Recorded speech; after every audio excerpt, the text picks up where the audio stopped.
What's going on, everybody? Welcome back to another Batman News Weekly. This is episode 213, and although the writer's strike is over, it looks like the actor strike is going to go on a little bit longer because studios do not want to pay.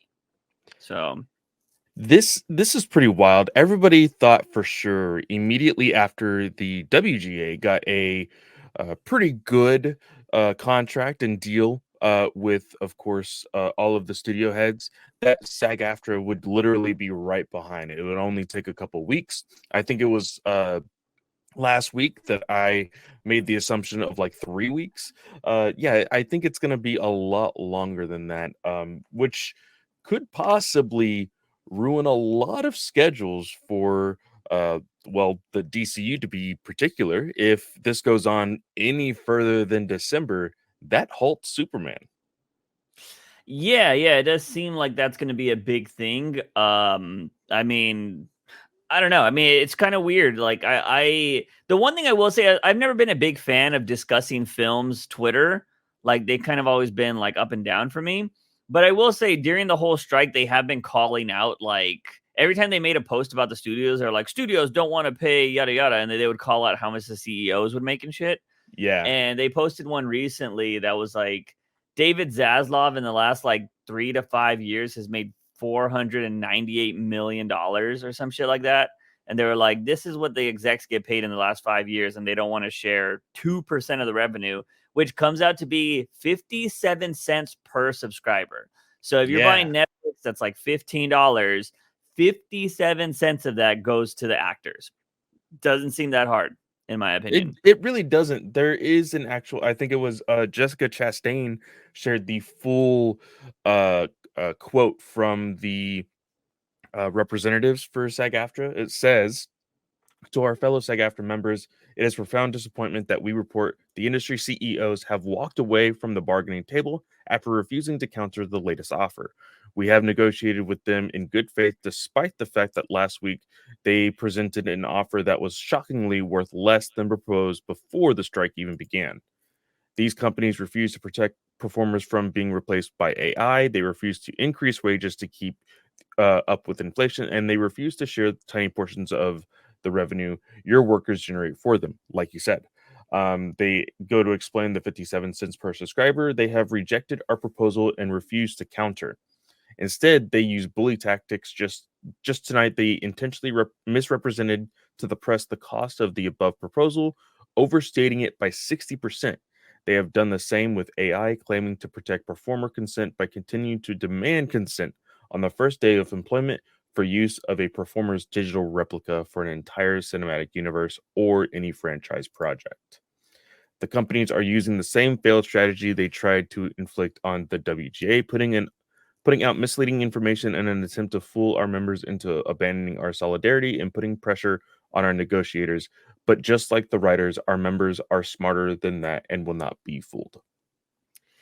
Yeah, so it does seem like it's going to be a while until stuff goes back. Looks like The Rock and John Cena can stay in WWE a little bit longer because they're not going to be working.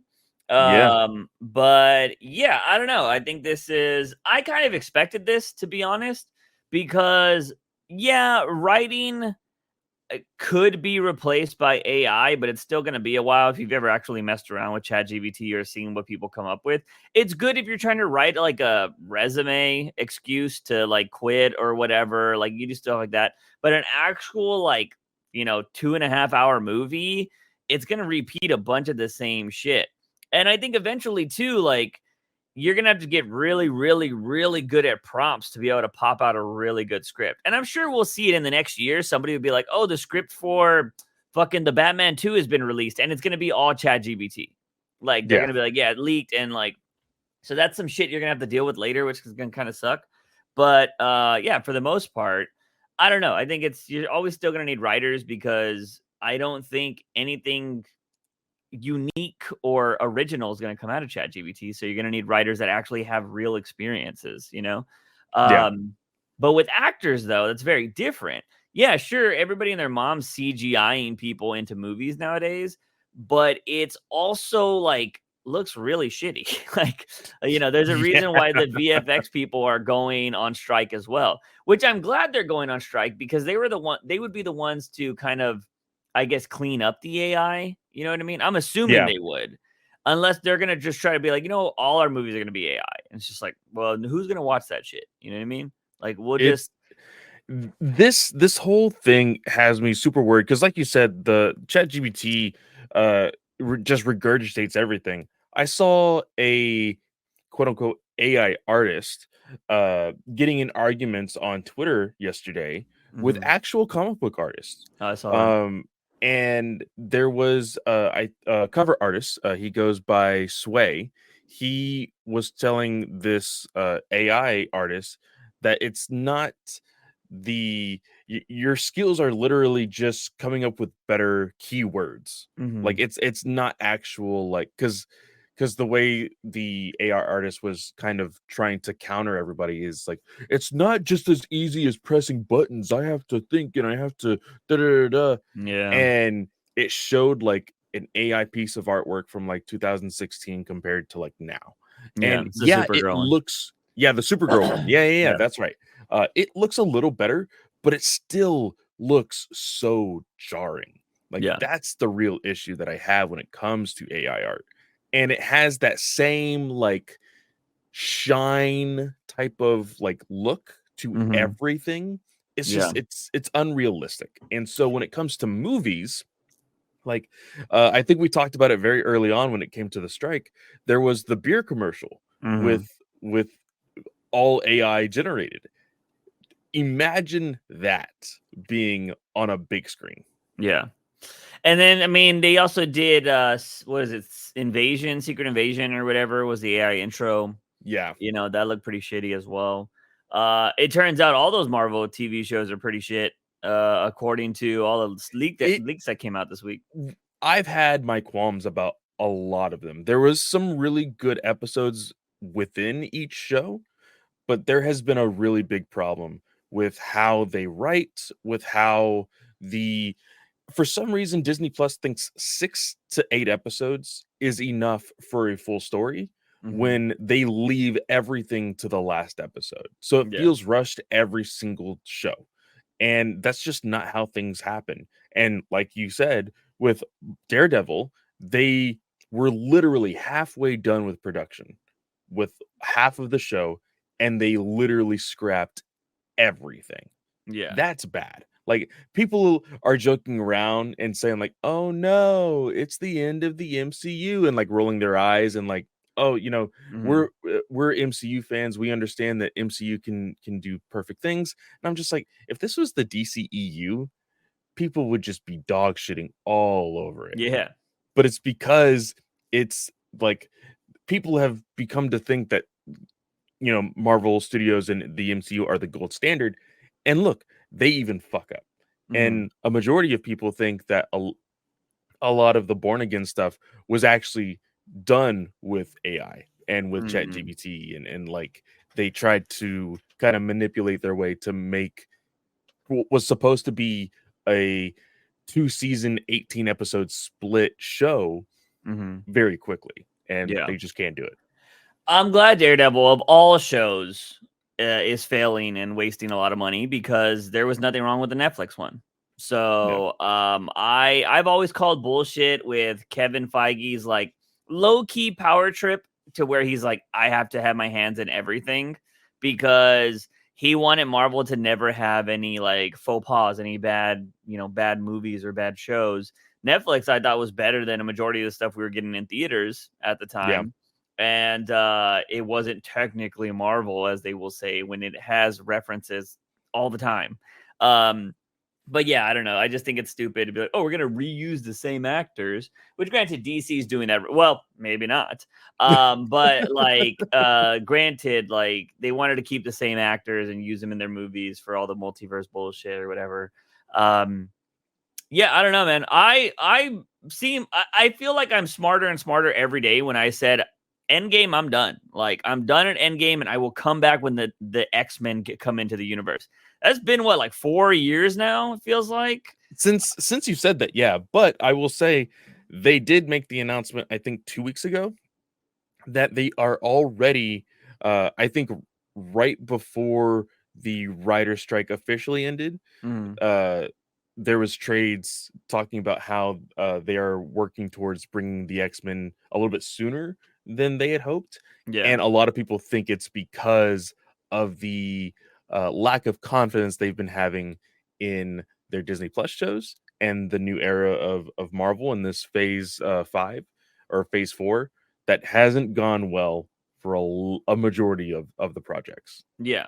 Yeah, no, I mean, I don't know why they thought they were gonna be able to. They just got a little cocky. They're like, "Look, we just had the greatest fucking superhero film of all time or whatever, and we're gonna be able to coast for a while." I'm like, "No, people want if you're not gonna have the Avengers, people want X-Men." Like, Like that's the problem with things like the movie and TV industry is like once you peak, mhm. like you cannot go down at all. Like Yeah. people expect that quality of TV show or that quality of movie all the way through. And Mhm. if you dip even a little bit, people are just gonna be like, "What the fuck? What like this is what comes out of Infinity War and all of this stuff?" Like, Yeah. yeah, Yeah, I mean, but it also depends on like a lot of those creators too will like be looking ahead and they're like, "Oh, we got something better." Like, well, in between doesn't matter, or like our next thing's gonna be so much better, a la the Game of Thrones people who ended up fucking themselves by not even getting the Star Wars show after all. So yeah, that was like shit, man. that's the biggest thing. But I don't know, man. It does suck that these negotiations are stalled, but I hope the actors hold out as long as they need to, because they should get revenue from these streaming services. In my opinion, they should have protections against AI, and they should just get paid their fair share, just like everybody else in the world that's not in the entertainment business. Yeah. These big corporations that are making millions of bajillions of dollars deserve the people that are making them run should be the ones getting paid too. So that's where that is. But moving on to the next thing, I guess these things are combined. I don't know why we have a topic that says Aquaman 2 already a flop. We've been saying that for a while. What is this new stuff for this? So the big article, the big variety article Yeah. that came out, there was a huge headline for it that was like it brought in the fact that like Elon Musk and Amber Heard were dating, and that has like really complicated things with like the production when they were making the film. Hmm. Uh there's still conflicting reports if Amber is in the movie like 25% of the movie or 50% of the movie and whatnot. Uh, but this big article came out, even saying that like Jason Momoa was drunk during the most of production. And although I say that like I put the topic like flop already, we have been saying since the trailer that like, hey, people are saying it's bad, but this looks really freaking good. Yeah. And it just comes to show how like even just like a really good marketing point can change the script on how people think. Yeah. And with this trailer, it's like because I even saw like a new TV spot for Aquaman. Um, still looks pretty good. But with everything I'm hearing, it's just so jarring how vastly two different stories I'm hearing Hmm. from this movie. And I think it's very interesting because this is the first time I think we've ever seen something like this. Like something looks so because when we hear the bad stuff that happened behind the scenes, we see the bad stuff kind of showing in like the performance and like the TV spots and like, oh, that was kind of cringy, or like, oh, that wasn't Hmm. really well performed. Oh, that was a really stupid scene. Like we see it on the previews and all the trailers and everything else. And this, we don't see any of that.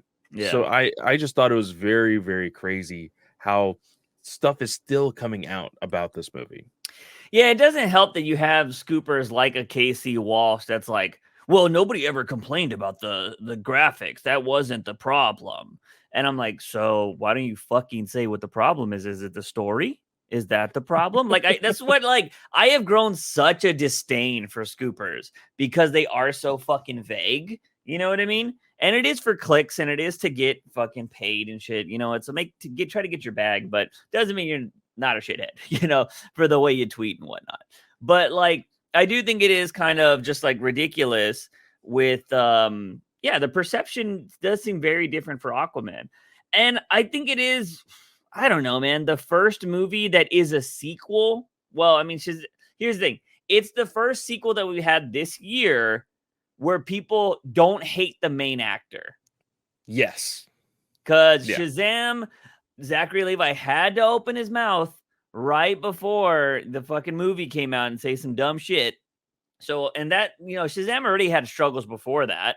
And then he's over here saying some dumb shit. And, social media is like, oh, he said something dumb. I'm not going to go watch it. And then obviously we knew well, I didn't know. I thought Flash would be fine no matter what. But then Flash had everybody hated Ezra Miller. So that wasn't going to happen. Then Sholo showed up with Blue Beetle. I think people were just like, Mexican, no. Or they were just like, don't care about that character. So they weren't going to watch it.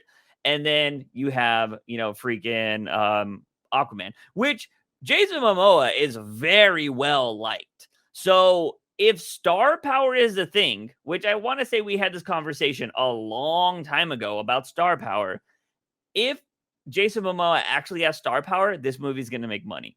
And that'll prove that star power matters. So, well, it's funny to say that because going in depth into this article, it says here, ultimately, the studio never pulled the trigger on firing Heard because her former boyfriend, Elon Musk, had one of his litigators send a scorching earth letter to Warner Brothers threatening to burn the house down if the actress wasn't brought back to the sequel. Ooh. Yeah. He can't even run a social media site. And he thinks he's going to be able to get Warner Brothers to bend the knee. Like, what the hell is that going to do? Well, it's funny because, like, Musk did not respond to a request for comment. And it's just like, that shouldn't, like, again, it shouldn't really put any fear in Warner Brothers because, I mean, they're refusing to pay all of these fucking actors anyway. Yeah. Like, firing her shouldn't have been, like, any problem. Yeah. Like, so I don't think that was the big issue here. I think almost like how you were talking about MCU and Marvel Studios being, getting a little too big for their britches. I think WB is kind of in the same light, saying, well, Aquaman already made $1 billion, so we have nothing to worry about. Yeah. Yeah. I mean, we'll see what happens, man. I don't really know what's going to be going on here. Also, Elon Musk has the money to just put Amber Heard in whatever movie he wants. Like, just start your own studio, fucking make the movie. Amber Heard's going to be a star. Have her be Mercy from Overwatch because he's so obsessed with her in that costume. So, like, yeah, I don't know. But moving on from the Aquaman 2 flop, which I don't know, man. I mean, this year for DC, I just feel like I also saw everybody saying with this article, because the next topic we're going to talk about, they're going to be like, oh, so there's no point to see Aquaman. That's the biggest thing people are saying after reading this article too, because in this same Variety article that had like 5 headlines come out of it, it felt like, they say that nobody from the Justice League in the DCEU is returning, meaning no Gal Gadot and no Ezra Miller. I'm fine with no Ezra Miller. I do really want Gal to come back, though. But it seems like they're just going to do a clean slate. But they're going to bring back, which is worse for James Gunn, in my opinion, is because it seems like the only people who are coming back are the people that James Gunn has worked with. And people were calling shit. They're like, well, it's really weird that he's going to only get rid of Zack Snyder stuff. I'm like, that's not a good look, James. Keep one of them. It really isn't. But in the same light, like, again, I think you have to look at it in a business perspective. What worked and what didn't work. Now, the only problem with that is Gal Gadot seemingly worked. Everybody loved her as Wonder Woman. But unfortunately, Wonder Woman 2 was pretty jarring for a majority of people. Also came out during COVID, though. Also came out during COVID. At the very beginning of most of the US shutdowns. So, like, that was a big thing as well. And then Jason Momoa. You know, $1.5 billion or $1.15 million. I can't remember exactly how much it was, but it hit $1 billion. So again, people love Jason Momoa. So much so that a lot of people said, hey, you know what? I'm not a big fan of Fast and Furious, but I'll go see it because of Jason Momoa. Like, he put butts in seats. And there's still heavy rumors with even this article stating that Jason Momoa will be coming back, but it's Lobo. Yeah. So it's very awkward and puts James in a very weird position when this article is really pressing the matter that no one from the DCEU, other than his characters, Harley Quinn, uh, of course, Well, John see, that Cena, makes it Peacemaker. weird too, because Harley Quinn was there before. Yeah. And is he really going to get rid of everybody that wasn't a part of it? Because getting rid of Margot Robbie could be the dumbest fucking decision James Gunn makes. Well, but see, she just had Barbie, so that's her her negotiation tool. With Warner Brothers, though, that's the thing. Yeah. So, like, I don't think they let her go. That's the thing. Yeah. And apparently she's making another movie with Ryan Gosling. So, like, oh, really? Like, yeah, they got some love story. I forget what it is. It's tied to like a big franchise, I think. But it's like some love story before whatever. This is gonna be like their 4th movie together or some shit like that. But yeah, I don't know. Crazy stuff. But I don't know. It's just really weird. Like, I feel like every time James Gunn puts out some clarification, there's a big contradiction that comes out with it. And I'm just like, fucking clarify this, Gunn. Like, clarify this fucking article. And I didn't see anybody saying, like, well, this is what he said about the article. I feel like he's just kind of like, and that's what a lot of people are saying, though. I've seen a lot of people go back to what James said. If it doesn't come from him, it's bullshit. Yeah. And he hasn't said anything yet.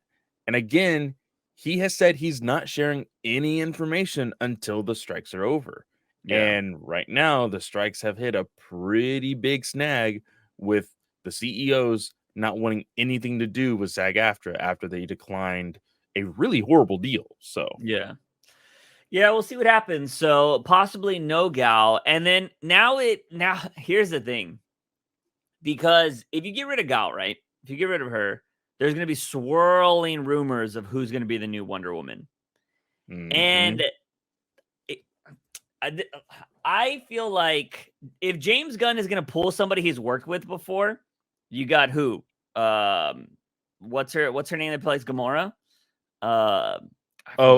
Zoe Saldana. Yeah, I feel like that's going to be the front runner. Zoe Saldana will be the front runner for Wonder Woman.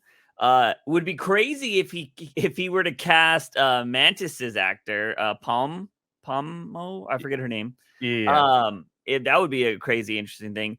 But I feel like obviously we always have the race talk when it comes to casting. If they cast a black woman for Wonder Woman, people are like, why is she not fucking Nubia? Why the fuck are you gonna just automatically recast Wonder Woman for nothing when Nubia's right there? Which I think it's a fair point, because they're starting to boost Nubia in the comics. Yeah, and for sure. Like, just fucking bring her into just make her like her sidekick or her partner or something like that. Like, yeah. But I do feel like that's automatically going to happen if they do that casting. So.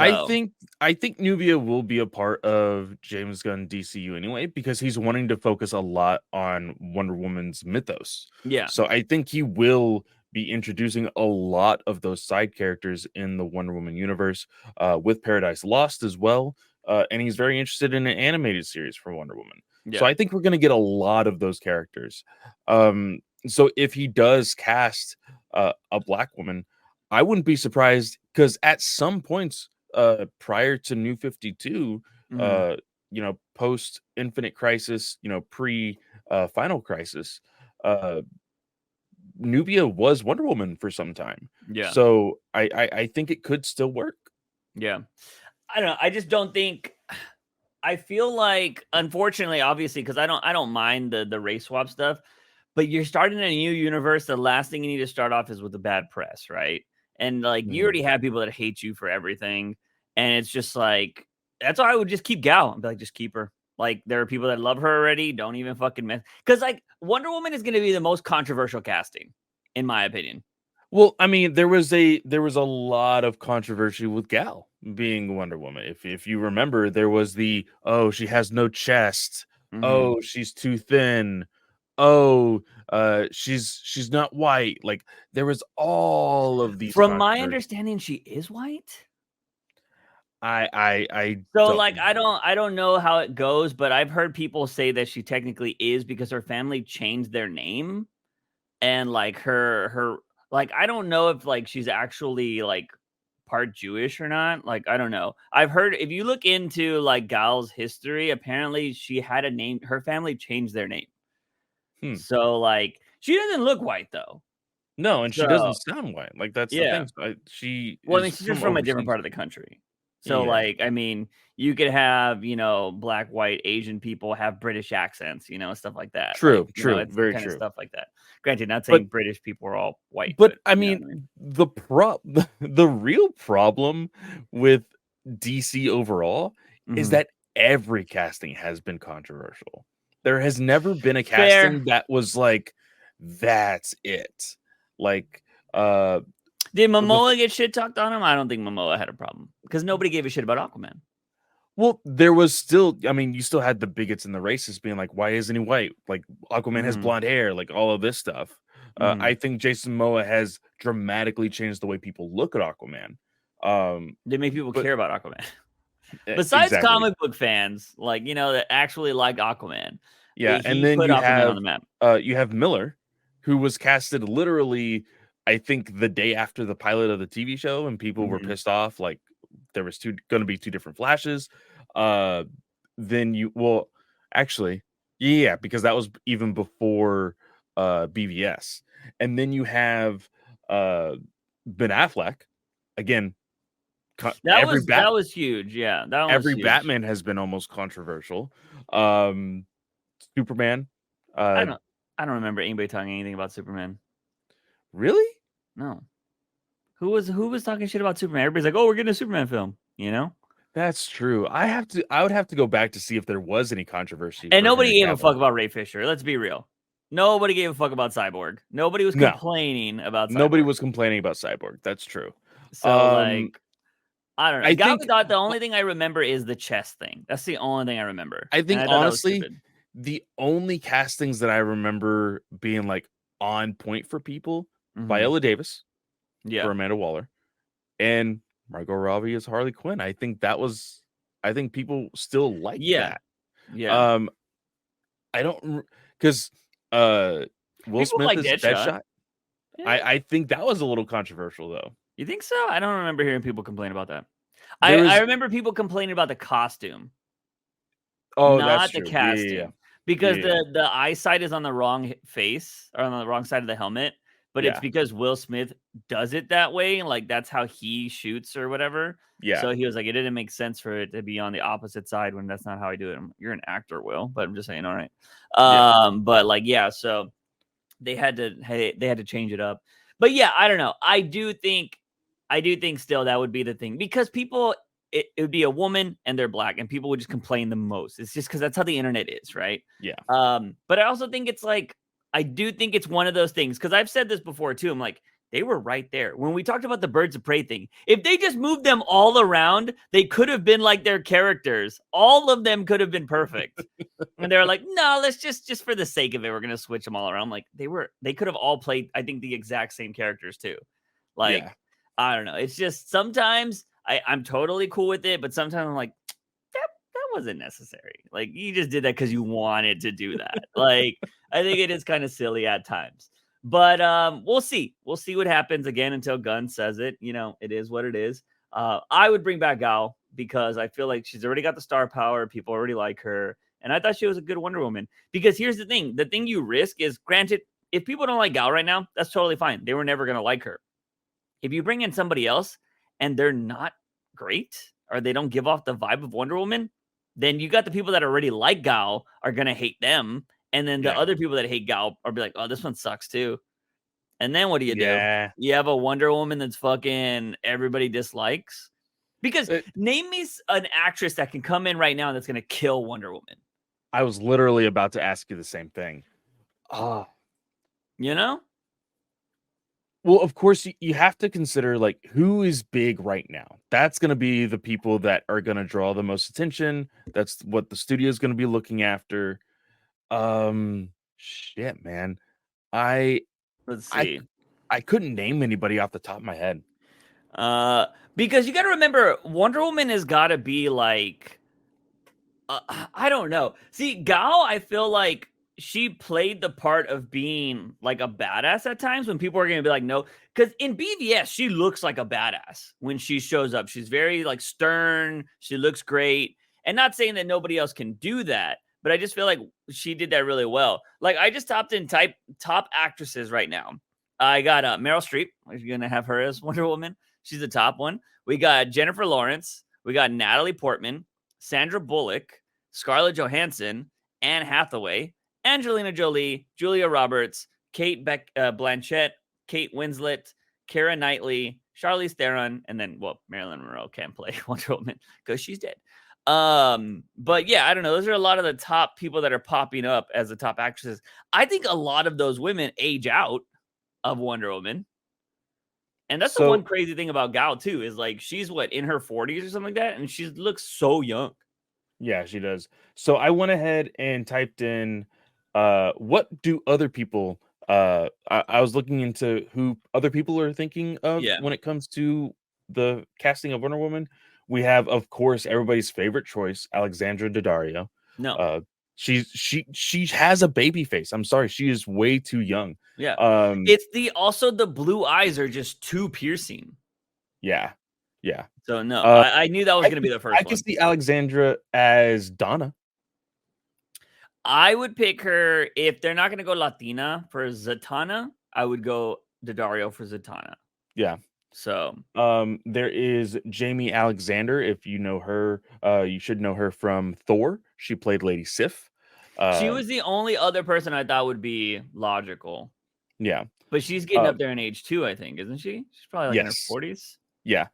There's Grace Caroline Curry, aka freaking Mary Marvel. Don't know who that is. Oh, Mary Marvel. Yeah. Oh, she's got to stay. She's the only person that should come back from Shazam. There is Ana de Armas. No. Everybody has got such a hard on for her. I think she's beautiful, but no. Then after that, we have Kobe Smulders. Was actually a fan casting for the first Wonder Woman. No, but, I wouldn't go with her. Robin from How I Met Your Mother. Then we have, I don't know why, but Daisy Ridley is here. Rey Skywalker. All right. Let's see. I'm just going through the list of the top women right now, and I just don't know who you're gonna put. Elizabeth Gillis, of course, from Victorious. She played Jade. Yeah, Jade. I mean, she got the bitchy thing down. That would be interesting if she needs to beat somebody's ass. Yeah, I don't know if she'd be Wonder Woman though. She was Catwoman's voice actor in the anime. So yeah. And then the last two are Megan Fox and Scarlett Johansson. Scarlett, if she was never if she dyed her hair, and if she was never Black Widow, maybe. Yeah. But yeah, I'm just looking through all of the top people right now, and I think you'd have to go with somebody new. Yeah, I really do think so. Because I just don't know anybody else that's going to come in here and just be Wonder Woman. And that's the thing too, right? Gal was fairly new. She was in Fast and the Furious, and that was about it. Yeah. And so I think that's what you're going to have to do, is you're going to have to bring in somebody that people probably don't know, so they don't really have anything to say. Because I think if you bring in any other big star, they're going to be like, I know probably the moment they confirm Gal's not coming back, everybody, fan cast, Zendaya. That's going to be a huge fan cast, I think. You think so? Yeah. Dude, I'm reading this other list. You're going to love their number one pick, Katie Cassidy. Ugh. Disgusting. Disgusting. Has she been in anything else? I think she's done a couple of small series, limited series stuff. She's doing the police shows. Yeah, I don't think she's been any bigger than what she was in the Arrowverse. Yeah, I'm so glad they never did that Birds of Prey show or whatever the hell it was going to be. The Canaries, anyways. Moving on from that news, ladies and gentlemen. Clay, what is this New York Comic-Con Gotham City Confidential panel? What is this? Yes. So I did get a schedule from DC. It says DC announces New York Comic-Con panels, teases announcements, and more. So on Saturday, October 14th, So it does seem like New York Comic Con is going to be the exact same weekend as TwitchCon. But it says here Saturday, October 14th, from 4:30 Eastern Standard Time to 5:30 Eastern Standard Time, there is going to be a panel for the Gotham City, like basically bat-centric panel. It says whether it is a part of the past, present, or future, Gotham City has been the backdrop from some of the greatest stories in DC history, featuring Batman, his allies, his foes. Panelists include Jason Aaron, Raphael Grandpa, Teeny Howard, George Jimenez, Joe Quinones, Christian Ward, G. Willow Wilson, and Chip Zdarsky. So we can possibly hear some new things that are coming out of the Bat books in comics. So I just wanted to highlight it because it might be a heavy comic news week that week. Yeah, I completely forgot. I follow George on Instagram just to kind of keep up with the art and stuff. And I was wondering why there was so many photos of him and Chip and everybody in New York. So it totally makes sense. Yeah, next week's podcast will be a little early, or it'll be early for us recording. It won't necessarily come out early, but I will be at TwitchCon, so I will not be able to record on our normal day. So next week's stuff might be a little thin. Depending on what news comes out in the next week or so. But so yeah, keep an eye out for that. We might have a bunch of stuff. Right now, to be honest, though, like what could they announce that would be exciting? Chip Zdarsky leaving the book? Like well, I'm sure there will be some announcements. Of course, they're already announced the Harley Quinn Batgirl thing, but I'm sure news about that can come out. I don't know, man. Like I'm sure if they're wanting to write a book about Trinity, why not write a book about Damian being Batman? Did you read that Batman and Robin? Do we really want a Damian book? We saw Robin. Robin wasn't that great either, in my opinion. He had that one good issue, maybe two. Yeah. So like it depends on who's writing it. Yeah. You know what I mean? I'm gonna say it. I'm not the biggest Williamson fan. Like, oh no, I am not either. We've always talked about how he's a hit or miss, but he definitely doesn't know how to end a book, and we will be talking about it later in this podcast. Yeah. He is really fallen pretty low on my list of writers. Yeah, his I feel like he doesn't know the characters at all. And the dialogue is atrocious. But we'll be talking about Batman and Robin here in a bit. But I think that is all we got for the topics, ladies and gentlemen. We're going to be moving on to viewer questions. And we did send these out a little earlier this week. So first off, we have a few in Discord. We have Charlie that says, do you think the Justice League could thrive in an anime/manga universe as they are? Well, this has been done. And did they thrive? I would say not. No, not really. Are you talking about the Batman and the Justice League book? It was that one that I bought at Barnes and Noble that one time. Yeah, there's only 3 volumes. Yeah. There's only 3 volumes. It didn't continue after that. And it's weird how you say as they are. Currently in comics, there is no Justice League. Yeah. And in the movies, there is currently no Justice League. Yeah. But I think that if WB, because it was a surprise to us knowing that WB had a anime studio in Japan. Like it was a big thing for us to find that out. If they were to shift a lot of their focus and be like, hey, we want to have these characters in an anime setting leading up to a Justice League in anime format.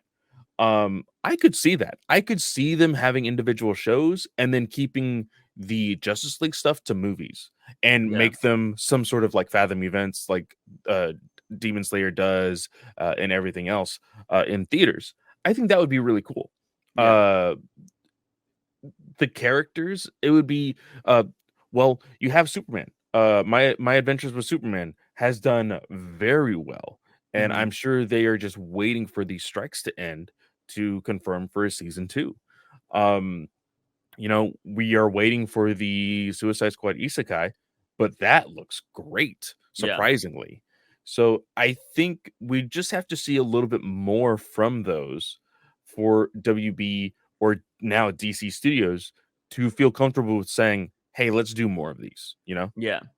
Yeah, you would think that WB would be all over the anime thing with not wanting to pay people. I mean, it's really known for Japanese studios for not paying Yeah. well. So you think, DC would be like, yeah, let's do that. But I don't know. We'll see how I think if the Isekai Harley Quinn and whatnot is going to be if it's well received, I do think people will maybe we will see more stuff like that. I'm genuinely shocked that they haven't done an anime Batman. Like they've done the what was it, Batman Ninja. Samurai? Oh, is it Ninja? Yeah. That one was very anime. I mean, it transformed all these monkeys transformed into a big old thing. Like it was crazy. So yeah, I don't know. Could the Justice League thrive? Sure. Like, I mean, but they haven't. I mean, the translation hasn't happened really well. Because it's the same thing, like, if you were to take, let's say, My Hero Academia or Dragon Ball Z and try to write it in a Western style, would it work? Probably not. Probably not. I think the closest thing that would work is My Hero Academia, because the writer of My Hero Academia has already said his biggest influence was X-Men. Okay. It is talked about superhero-based how too. he did talk about how Western comics, superhero comics, basically inspired him to make My Hero Academia. Yeah. So that would be the one that would probably thrive. But Dragon Ball Z, hell no. Like, do you remember Dragon Ball Z Evolution? Yeah. Hell no. No, I don't. I don't actually, because I never watched it. I saw the one clip of Roshi like finding a porno mag or something like that and like freaking out. And I'm like, no, I can't. And then there was wasn't there like a car scene or some shit like that where like Goku one of the hot girls comes out? Goku slid his head across the roof of a car to dodge somebody's attack, and it was just like, I just remember, I guess it was like Bulma or somebody getting out of like a Tokyo Drift kind of car or some shit like that. I'm like, what is going on here? Yeah, it was such a horrible movie. I've often thought about making a video of me watching that for the first time and just having like my reactions to it, but I don't know. That'd be something. Moving on to Bats that says, adding on to Charlie's question, I've recently picked up this Batman manga at my in my Target, which I didn't know they sold them at Target, which is crazy. Have you heard of it? Which they're talking about Batman Justice Buster, which we'll be reviewing later today. I was gonna say, you clearly haven't been listening to the comics portion of this podcast, Bats. Yeah, exposing yourself a little there, Bats. Yes, we have. I started reading it. It's quite interesting, and the art is great. It could be the start of comic/manga mashups for the future. Yeah, you kind of just expose yourself there, Bats. We've been covering this since it came out, along with Joker's manga that we will also be reviewing today. So, that one's solid. It's a different premise. The art is great. And it has a big controversial topic in AI. So we're really looking forward to how that's going to come to an end. And it's a quick read, which if, depending on how you feel, for us, when we have to read like 6 books or whatever, it is nice to have these manga ones because I'm like, all right, I could blaze through those. Like those are super fast. But then you have a bunch of these 40, 50 pagers and you're just like, ugh. And they're not like the speed of manga where you're just like, oh yeah, 50 pages, no problem. Exactly. Which, by the way, I'm on like chapter like 170 something of One Punch Man. Dude, that fucking manga is fan-fucking-tastic. Have you read it? I've been waiting to get to start that one because dude, there's a lot of them where I've been like, oh, it's kind of rumored to end pretty soon, so I might as well just wait until it ends and then I'll just read all of it. But I mean, there is no rumor of One Punch Man stopping. It doesn't need to. It doesn't need to, dude. It gets so fucking ridiculous at one point. And I'm just like, wow. And I like it. The thing I love about One Punch Man is it starts off as not being serious. Yeah. And so, like, it continuing to not be serious for like 170 chapters is fucking fantastic. And you would think that a character that could beat anybody in one punch, like, how is that interesting? It's like the Superman dilemma, right? Yeah, it's 100% the Superman dilemma. Like, Yes, why is he so boring? But it's so good. it's great. I would read. I've read more One Punch Man than I have Superman. Like, I just think it's such a more interesting character because, like, he's not the golden boy. He's just like this dumb normal guy who can beat the shit out of anybody. It's fantastic. Now, Like, I'm curious because again, I haven't read the manga, so I just yeah, want to ask you this quick question. For a lot of the first 2 seasons, I yeah. think 3 seasons. Has it been 3 seasons already No, or the 2? three they announced season 3 a year ago, and we still haven't got anything. Oh, that's right, So that's right. So for the first 2 seasons, there's still a lot of people that just underestimate him and don't have any clue that he's a bumbling idiot yeah, and don't know how much power he has. Is it still that way? 170 still what the the same. fuck? It's because they do it so well because they have this other character, which I think he's been introduced in the show. So if you've seen season 2, it's not spoilers. His name is King, and he's known as the second best hero. He's like the Hercule. Yes, essentially. Yeah. Yeah. Everybody thinks he's the greatest, but he's just like a little bitch. And he's like, I'm so scared. Yeah, His heart yeah, beats so loud, they call it the King engine. And they're like, oh my God, the King engine's revving up. And he just so happens to always be around when Saitama beats a monster. Yeah. And so, like, King gets a bigger presence in the book. And it's just kind of like that. And everybody thinks like it's insane. They're like, oh my God, King could beat everybody by just staring at him. Like, it's just like so ridiculous. I fucking love it, dude. Like, they go intergalactic at one point, and it's just That's awesome. dude. I literally laughed at a page turn and I was like, wow, like it's so fucking fantastic. I would love to have, more stuff like that in with DC Comics, because I will say, I think the only time I'm ever laughing at comics is reading Harley Quinn White, Black, and Red, or whatever it's called. Yeah. That's the only time that I'm like, oh, this is perfect. You know what I mean? But I don't really laugh at comics too much. They're usually more serious. They're more like straightforward. And I think that's why I enjoy reading manga, is because I don't take it seriously. And I think that's why I like the ridiculousness of it. But I enjoy both mediums, but it's just, I've been blazing through One Punch Man. Moving on to Arwix. Who is your cursed casting for DCEU Rogues gallery for Batman? Cursed casting, so bad actors or people you just would not see. Anything Seth Rogen cast as anybody is the most cursed casting for Batman Rogues. I feel like if he's gonna be anybody, he's gonna be Professor Pig, though. Behind the left, behind the fucking, pig mask. Dude. I would go. You know who I want to see? It would be a cursed casting, but I think it would be hilarious because of the work he's gotten done. Zac Efron as Scarface, because he got that big old jaw implant or whatever. Dude, have you seen the trailer for his new wrestling? The Iron Claw? Yeah, I want to go see that. Yeah, it looks great. He looks great. He doesn't look like Zac Efron. No, he doesn't. But no, dude, he is huge now. Yeah, he's roided out. I mean, I'd expect him to be, which was a lot of those wrestlers were back in the day. So that looks like it's going to be a great movie. But he just looks so weird with the jaw implants or fillers or whatever they're called. He says it was an accident. I'm going to take him for his word. But I saw a medical professional video on it, and they were like, that's rare if a fall or something does that much change to your jawline. Like, it's just not. A fall usually doesn't make your face more symmetrical. So, like, he was like, so... oh, it's like the perfect accident. Yeah. Holy shit. Yeah, it just made him look more square jaw. That's crazy. So, but hey, if medical stuff makes people feel better about themselves, I'm all for it. So let people be themselves. But him as Scarface would be wild because he's got like that puppety face now, I feel like. Yeah. I would go like a curse cast. I don't know this actor's name, but he was real. I'm trying to think of what show he was on. But he's always kind of like a flamboyant type of character.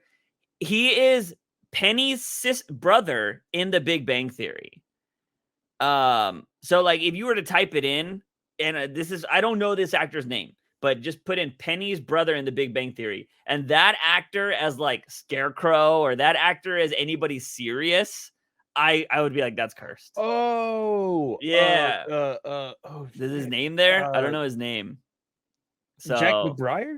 yeah, I guess He was on was it 30 Rock? 30 Rock, yeah. Yeah. He was like the assistant or something in 30 Rock, right? Yeah, Yeah. he's got a very unique face and whatnot, and I just feel like him as any kind of villain. Although I feel like he could probably play a really good creepy sadistic villain, but I've never seen him in that role. He's always like the quirky funny guy, you know what I mean? Yeah. And so like him as anything serious, I think would be cursed, but could be one of those things where it's like, you know, like Heath Ledger, you know, kind of, you're just shocked by it. So here's my question for you. Who's your curse casting for Catwoman?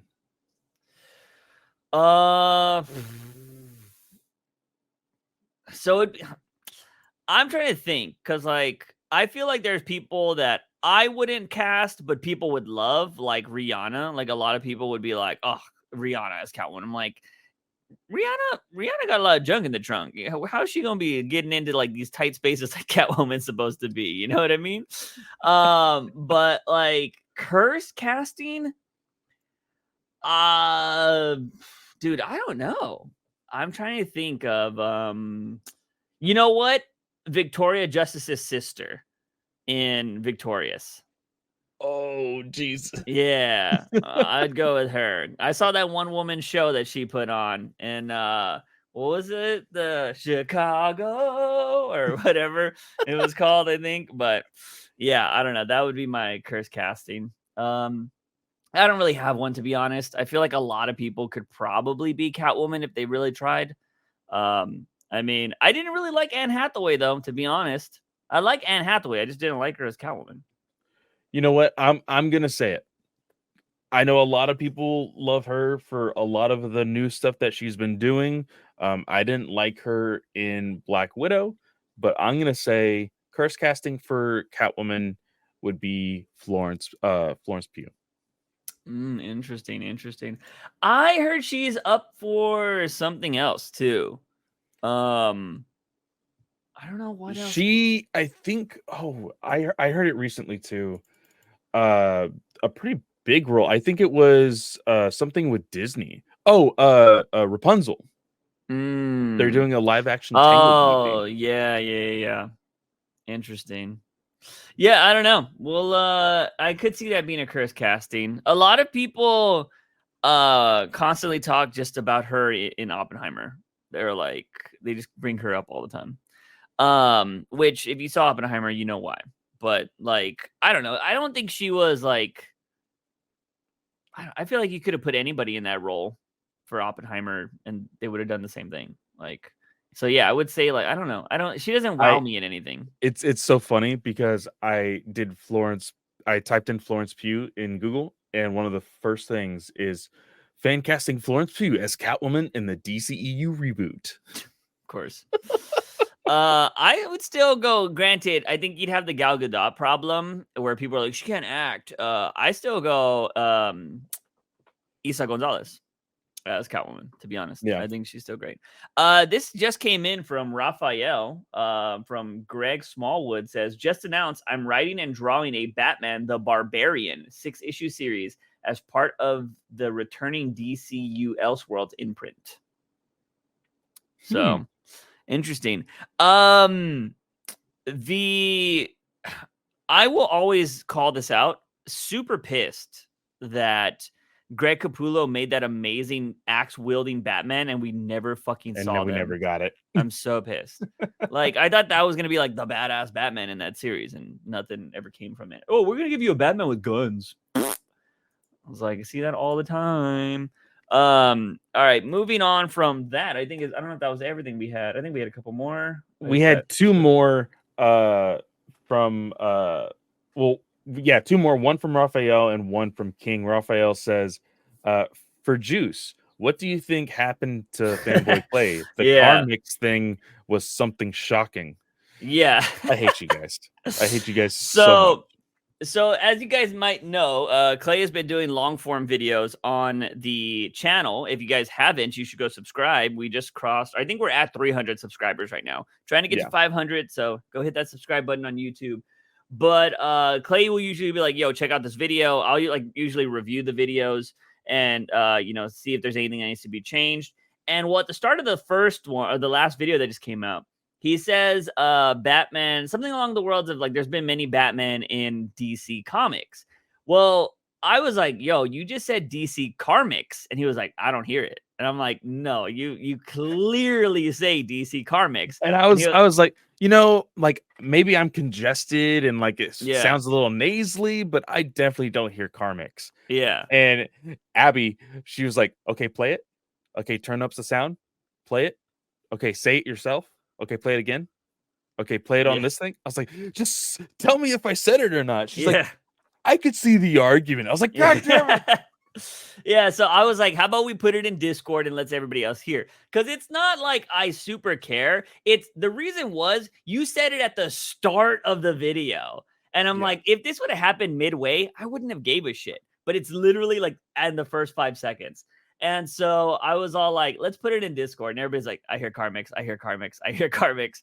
And then I made a little meme of DC Karmics. And I had all the Batmobiles at a CarMax for Clay. But yeah, it was just a random little thing. But I think he's fine. We cleared it up. But I was listening to it. I was like, how do you not hear that? That is so wild. But yeah, moving on to King. He says, with no more of the original cast, do you see it as a good thing or a bad thing for James Gunn's DCU?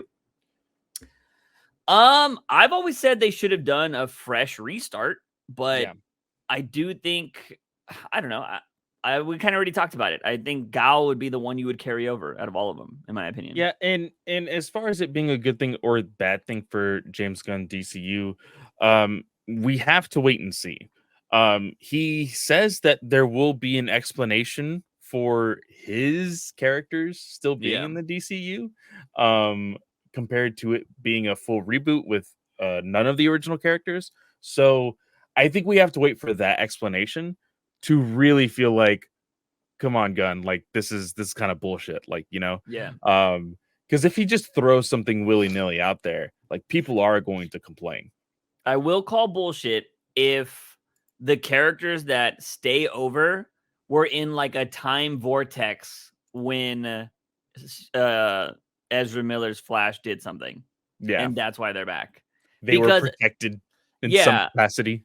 Because that still wouldn't change that there's not a Peacemaker on that world and stuff like that. You know what I mean? Yeah. Unless Peacemaker goes and finds himself and kills himself. If that's the whole mission of season 2 of Peacemaker, it's like, fuck, the only way we're going to survive this is if we kill our counterparts. Yeah.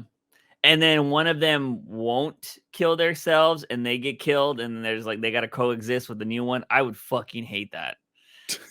Like, because I just wrote it all in my brain. I'm like, if you thought of it that quick and you didn't think about anything, like, yeah, I hope he doesn't have a shitty explanation for it. Because that feels very like MCU-ish or DC like TV kind of thing. Yeah. I just don't want that. So yeah, I don't know. We'll definitely have to wait and see. Moving on to the questions we have over on the YouTube. Drew says, by deconstruct, and this is from last week, I mean that I'm tired of breaking the Bat or making him come back, like Morrison and King, which I love both runs. JT3 and now Chip. How many times is it going to take to get away? How many times is it going to take? Are we going to take everything away and watch him come back? Also, Cami Garcia is one of the nicest people I've ever met. I think it was her first signing ever at the DC booth. Well, I'm glad Cami Garcia is nice. I still think she should write some Batman. Yeah, I mean, this is the same thing with Penguin and a lot of other generic characters, right? Like they fall to the bottom and they climb back up. It's because it's the same story you hear over and over. Now, this is fine. That type of story is totally fine when it's brand new characters doing it, you know? Like we talked about this before.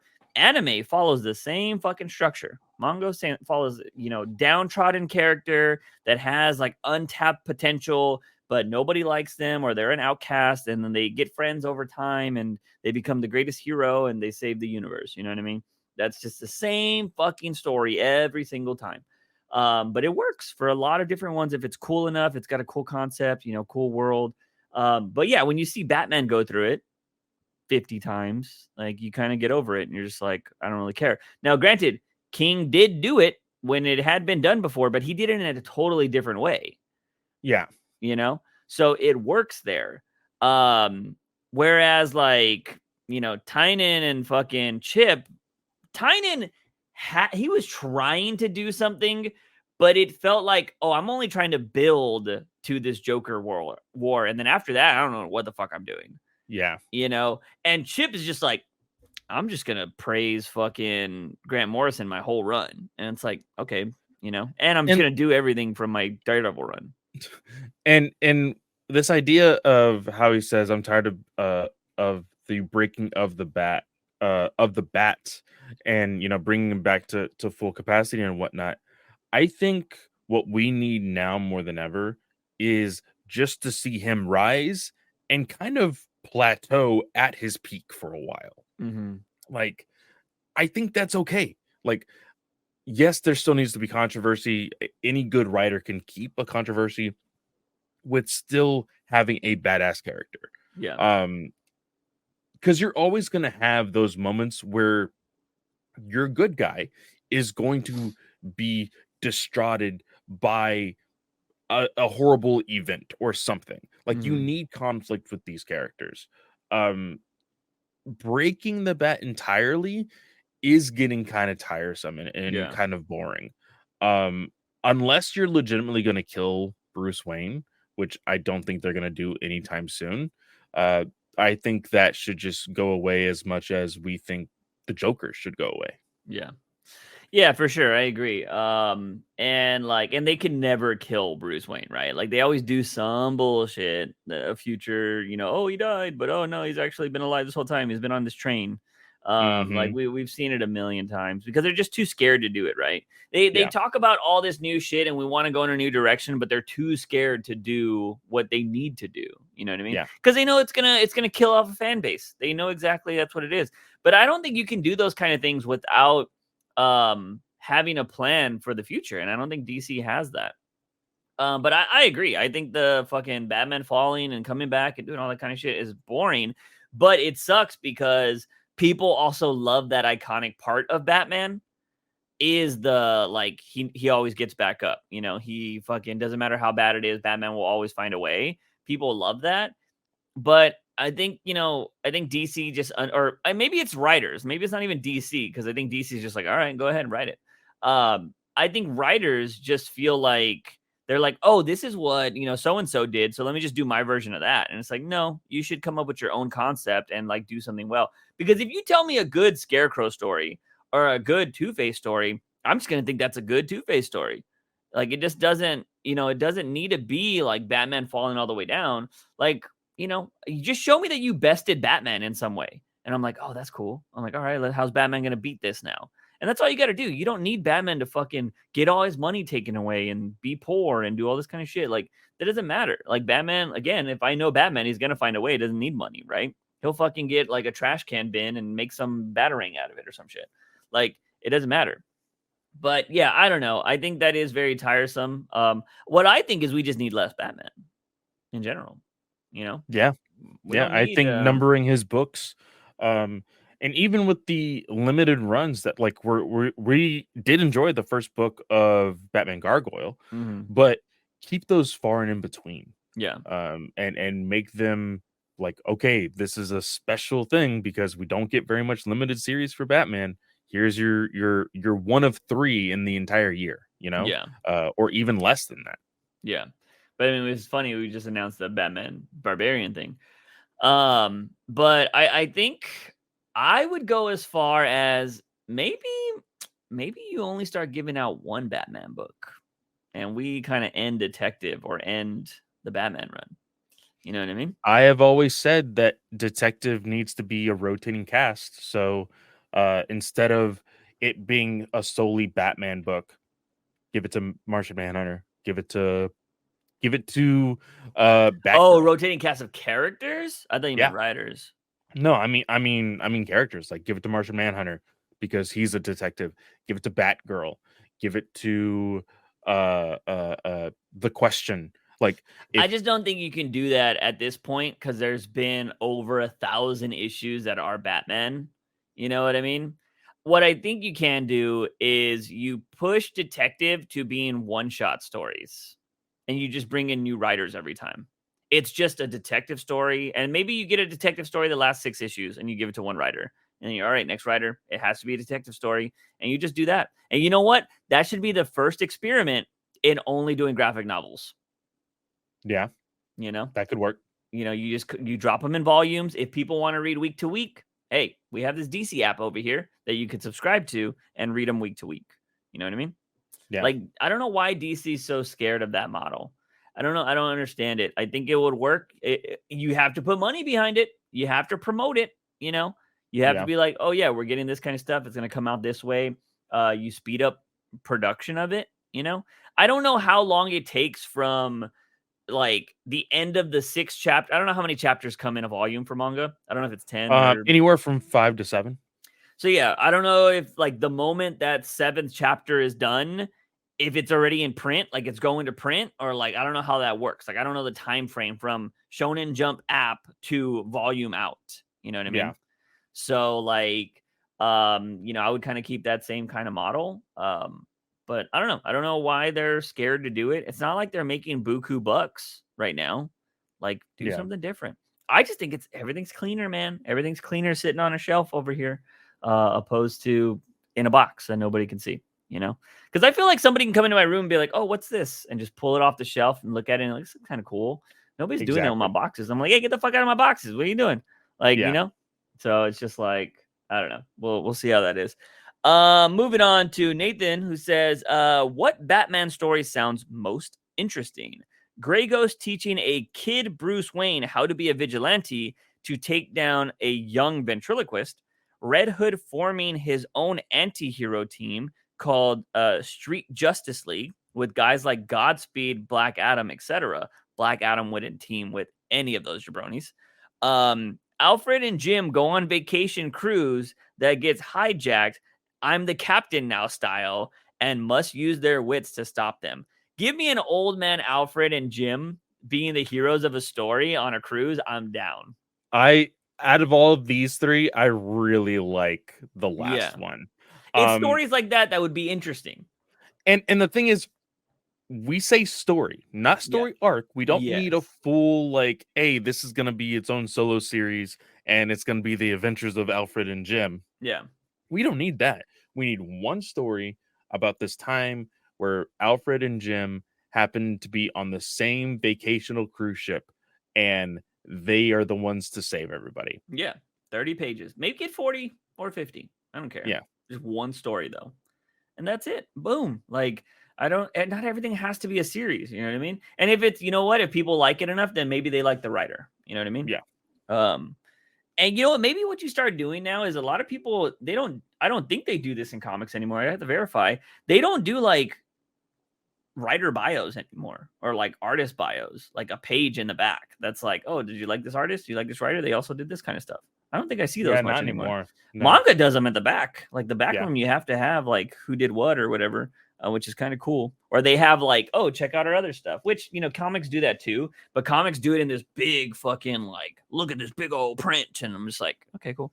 Middle of the freaking book ad. It's like, Yeah. So, but yeah, I would go Alfred Jim Cruz.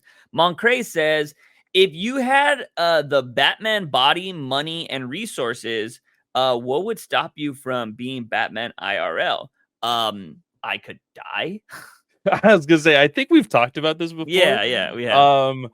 Our city just wouldn't be a great place to be Batman. No. I don't think. Some of those streets are narrow downtown. I mean, Hell Batmobile's yeah, gonna get like stuck. that Batmobile Oh, would shit. just be like you're freaking braking and then turn Yeah. and then braking and turn. Oh, it never worked. The long Batmobile would not work here. The parking garages. I don't think I've ever yeah. told you this. I borrowed my grandfather's truck one year for Alamo City Comic Con. Mhm. and this was when I was still living in College Station. So we came down here, stayed with my grandparents, and then we used his truck to go there. And there's a very narrow parking garage right Mhm. next to the convention center Yeah. that we paid for parking, and I indented and scraped one side of his truck. Oh, that's Yeah. tough. And we didn't get home until super late, so I couldn't even tell him because he was already asleep. So he saw it before I even woke up. Oh, that's even worse. Yeah. I would have called, been like, It "Hey, man." was the worst. Yeah, because that's the last thing is like you go to bed when you fucked up, and then they find out, and they probably come in screaming at you, and that's the worst way to wake up too. Yeah. So like, yeah, I would have been like, "Hey, man, I'm just gonna let you know now, so you're not pissed when you see it. I fucked up your truck." But yeah, so that kind of blows. But yeah, there are some narrow spaces. No, I mean, like, I think just give me the Batman body and money, and I'm good. Like, just give me that. I'm over 6 feet now. I got a fucking six pack. I got abs and everything. Like, I'm just killing. I got biceps that are crazy, and then I got money. That's all I need, Fuck man. yeah. That's all I need. I don't need a Batmobile and all this other stuff. I don't want to be hanging out at a cave. Like, come on now. So yeah, moving on. Clay says, "What is the most James Gunn type of casting? Chris Pratt as Booster Gold, The Undertaker as Deadman, Adam Sandler as Taki Tani? Talkie Tawny. I don't You know who don't the know fuck who that is. Talkie Tawny is? I want to say I've heard of it, but I don't know them visually. Jack Black as Gorilla Grodd, Zoe Zaldana as Cersei. So Talkie Tawny is the tiger in Shazam, the one that talks. Oh, got you. I mean, the most James Gunn casting is Chris Pratt as Booster Gold. I mean, yes, James Gunn can be silly, but he's not gonna hire the Undertaker as Deadman just because he played a Deadman in WWE. Yeah, You know what I mean? that really, the physique also just doesn't work out for Yeah. Deadman. Undertaker just showed up on NXT recently, and he can barely walk. So, like, yeah, it's not gonna happen. Yeah, Oh Chris yeah, he Pratt. did. I saw that recently. Yeah, he Yeah. could barely bounce off the ropes. It was so sad. I was like, dude, go home. Go back to Texas. Come on. Go back to retirement. Yeah. Zoe Zaldana as Cersei, I think, is a really cool idea. But Jack Black is Gorilla Grodd. Talk about a cursed casting. Yeah, I love Jack Black, but not as Gorilla Grodd.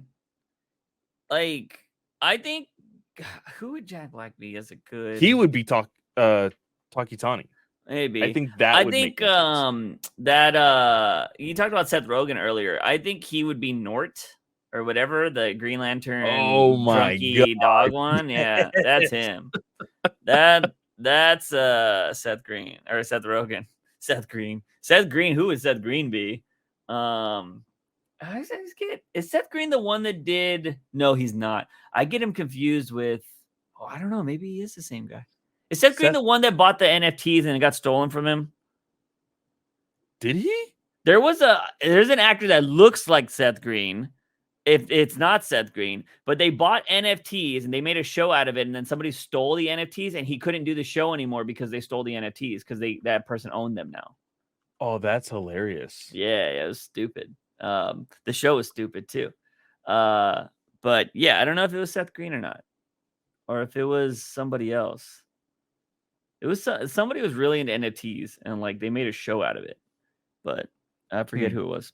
Anyways, we got Alexis Barrera that says, "It's been a while since I read a Batman, and after browsing the comic shop, please explain what the fuck is the difference between Future State, Urban Legends, Dark Crisis, Future State, and Fear Infinite Frontier." Well, they said Future State twice. Oh, no, Fear He says State.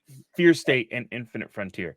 All right, so here's the lowdown, okay? Future State was a 2-month event that literally just threw the characters into the future in a timeline where things were kind of wacky.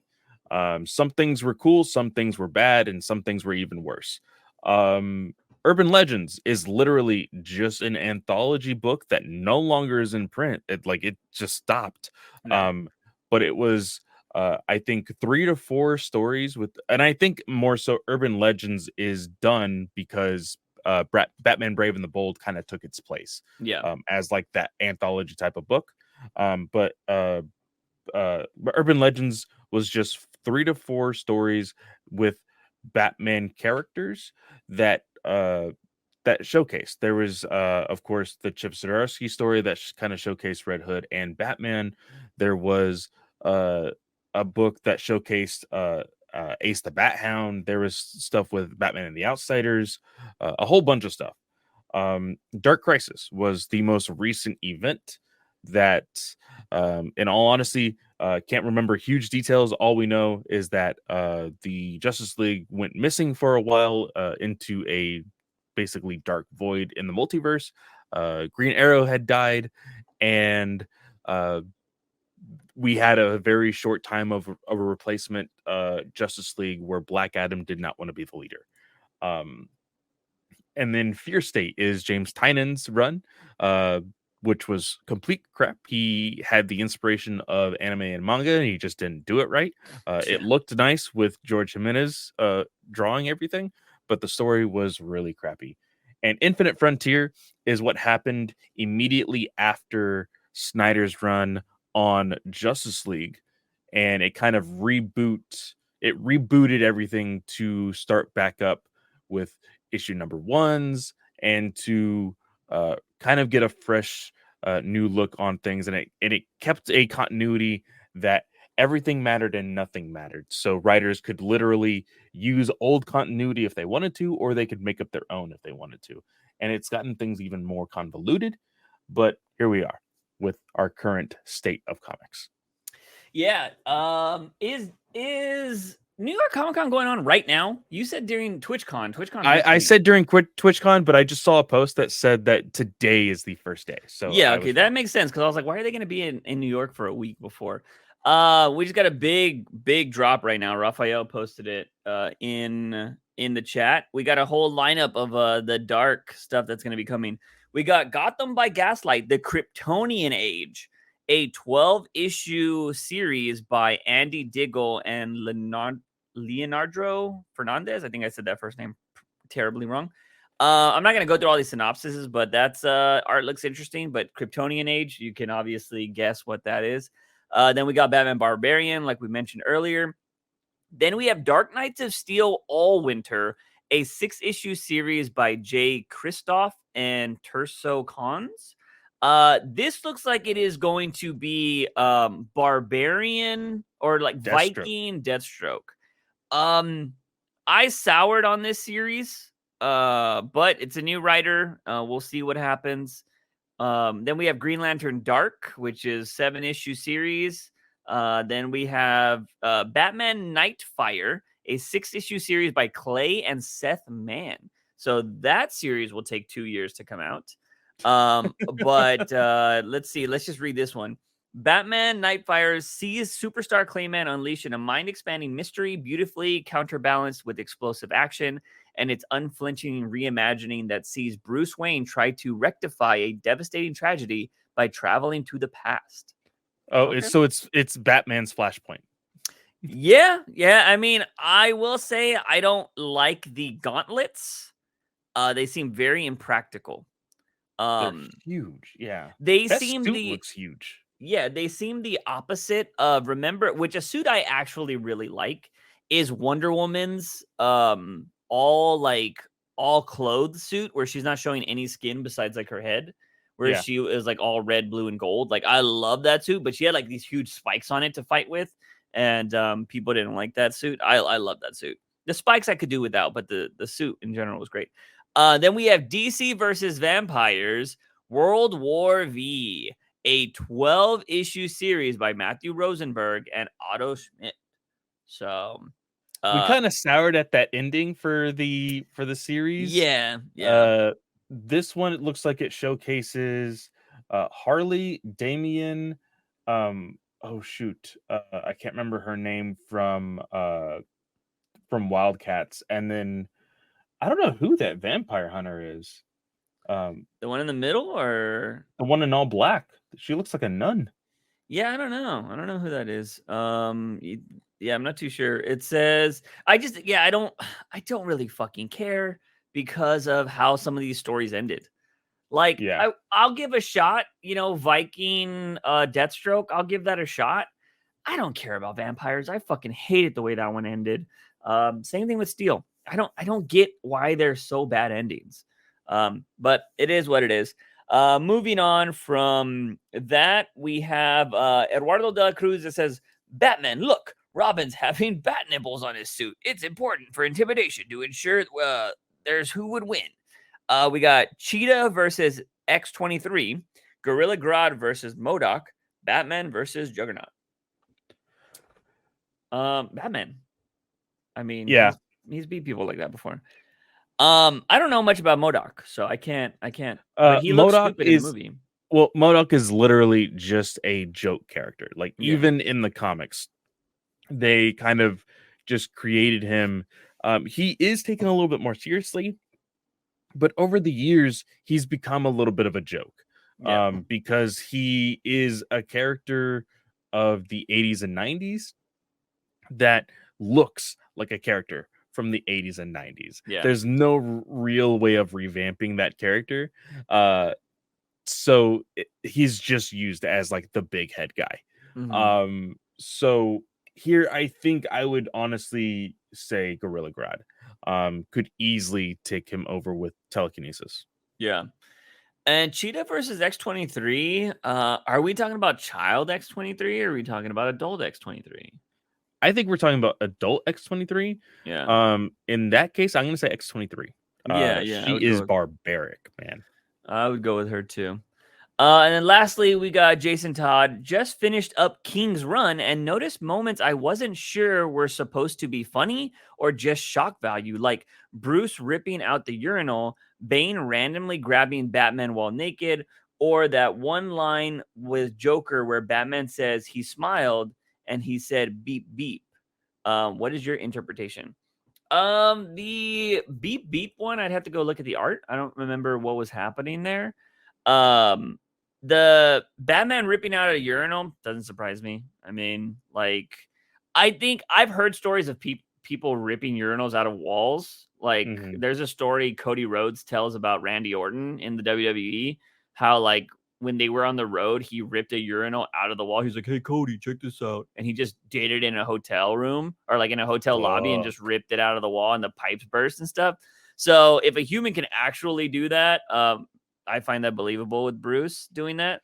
I don't know the context of it. I don't know who he beat up. I'd have to go back. That run was a long run. So yeah, it was a long run. Bane randomly grabbing Batman while he's naked. Everybody called that out. They thought that was kind of weird, but Bane was in this mindset of like that's his natural form or some shit. Yeah, So. it was.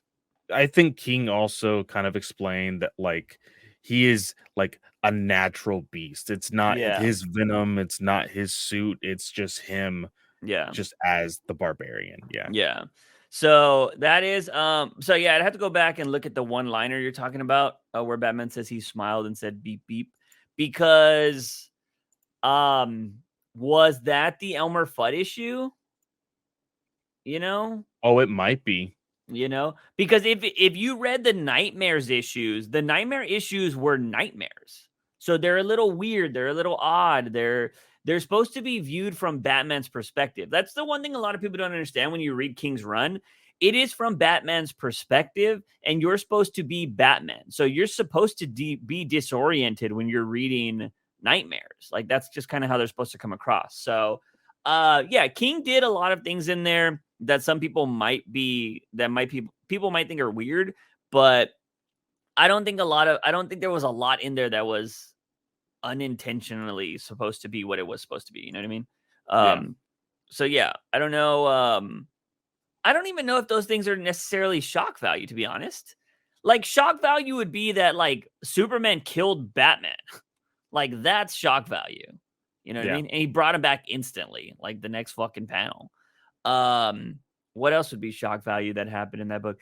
Batman breaking his back and popping it back into place. Like, another shock. That was like, what the fuck? You know? Kind of crazy stuff like that. These don't seem that shocking to me. Although you could argue, depending on, again, on what issue they're reading, you know, smiled and said beep beep could be kind of out of place, I guess. It just all depends. I don't know the context, so I'd have to go back and look. But that is the last one we got, ladies and gentlemen. And now we're moving on to comics. Let's see. I did not read two of these books, Clay, which are the ones I did not read Danger Street, and I didn't read the other one. What is the other one called? The Teen Titans. No, I read Teen Titans. I didn't read the successor to Arkham Asylum or whatever. Oh, the uh uh uh I City of forget. Madness. Yeah. Okay. So if So you want I to give a read those rundown on two. those. The only one I wasn't able to finish was the Teen Titans. So you'll have to cover that one. I can Yeah. cover City of Madness and Danger Street real quick. Yeah, let's just knock out Danger Street. I love the cover for it. I thought the cover was great. Yeah, I really dug the cover to this. I thought it was really, really cool. So going back to the first page here so I can kind of remember.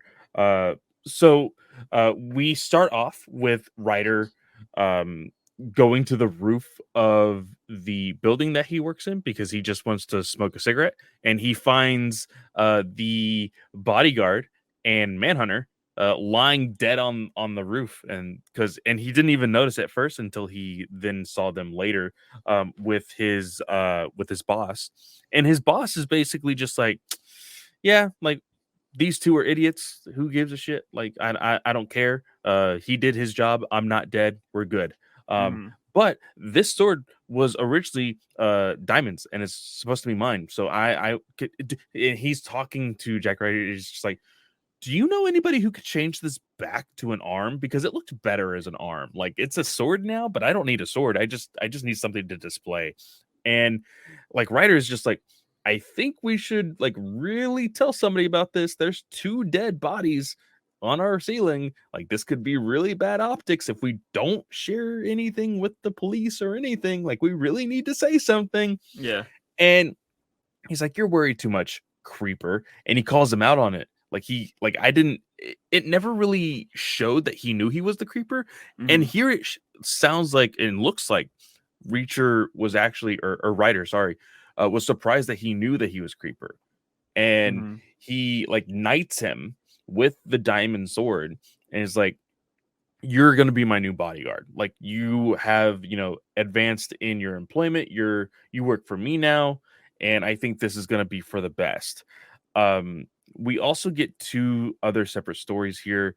Of course, with Lady Cop, she is trying to get a hold of higher up in the government to tell them what the hell is going on with her small town, learning that there was a break-in with, of course, these heroes being the Warrior and Starman, but nobody is listening to her.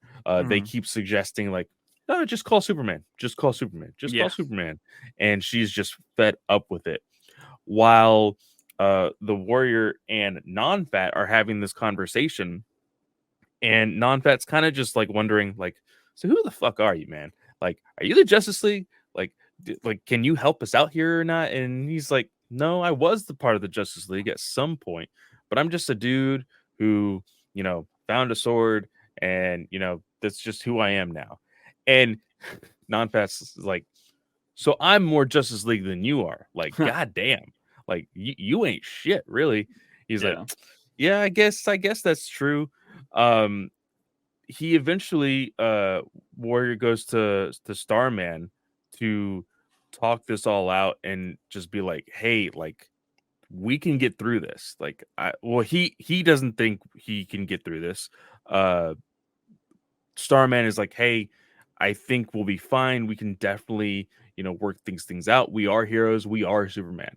Talking about like, hey, we can be the heroes of this story. When Ryder and the kid go back into the office, those really weird characters that are known as the outsiders in this story break in, and they're wanting to kill this kid.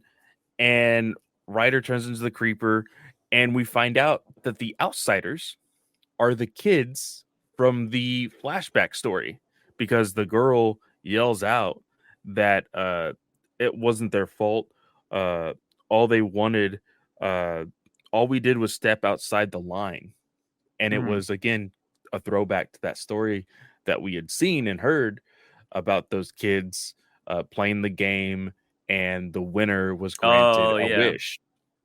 It was the one issue that you didn't read. Yeah. So at the end of this story, we see that the warrior had actually met up with Orion, Mm-hmm. and he's like, "Hey, I can help you out. I know what you want, but you need to help me out." And so he takes him to the dead body of the kid, and we see this 9-panel grid at the very end here. Lady Cop is making her way with the Helmet of Fate back to town. It looks like Creeper is embracing one of the outsiders, so he's going to help them. The kid is knocked out on the floor, and then of course, Dr. Fate is saying to be continued. Mm-hmm. So nothing too dramatic happened here. We are progressing with the story. It's usually issue 10 or 11 that really have the big twists. Yeah. There wasn't really a big twist here on issue 10, so I think it will be on issue 11 in this series, which I think issue 11 will actually be the big confrontation through all of our parties that are a part of the story. So Yeah. Creeper dealing with the outsiders, they're dealing with possibly what's going on with Orion and the warrior and all of that, and with the Helmet of Fate, because the Helmet of Fate is really what's tying everything together. Yeah. So it's going to be really interesting to see how this all kind of wraps up. Nice. So we do have a hard out today. And we only got about like 25 more minutes. So just tell me, Madness, worth reading? Is it as bad as Asylum? Is it better than Asylum? It's not as bad as Asylum, and it kind of feels like a regurgitated story in some sense. Mhm. The Court of Owls seems to have a beast. This beast, this creature that is like hidden in a underground type of vault thing, has broken loose by one of their own guards. We still don't know why, but this beast is a Cthulhu Batman. Oh. And the story surrounds a little kid who travels to Gotham because his dad was killed by a dirty cop. Mm. And we find out that these dirty cops were actually a part of the what's the gang that puts the masks on? Yeah, it's funny The because they're something trio. literally They're because they're also in the Batman and Robin book.